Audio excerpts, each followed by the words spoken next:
Cela pourrait devenir la nouvelle bête noire des Strasbourgeois. Un radar surpuissant installé en centre-ville. Le Mesta Fusion fonctionnera début mai. Cet outil de contrôle dernière génération traque la moindre infraction. Une garantie de sécurité dans ce secteur très passant. Franchement, moi, c'est pas plus mal parce que c'est quand même un carrefour assez dangereux. Et oui, donc je trouve que c'est quand même une bonne chose. Moi qui roule en vélo, je peux vous dire qu'il faut être extrêmement attentif quand on roule en vélo. Parce qu'il suffit d'un tout petit moment d'inattention, vous êtes par terre. Je pense que ça vaut pas un policier personnellement, parce que parfois on se rend pas compte de ce qu'on a pu faire comme erreur. Sur le moment, je pense que ça peut arriver, du coup l'avoir plus tard, on ne sait pas quoi c'est.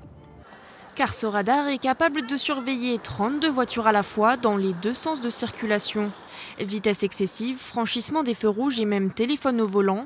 Avec ce dispositif, la préfecture veut tester des méthodes plus précises, plus efficaces, sur un carrefour accidentogène.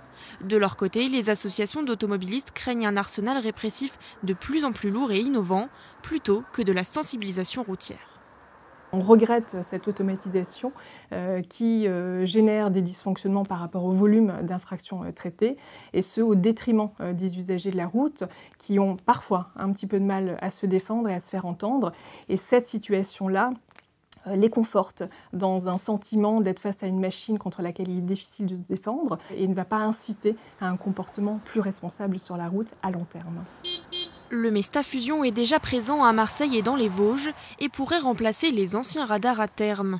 Le dispositif est expérimental en Alsace pour le moment.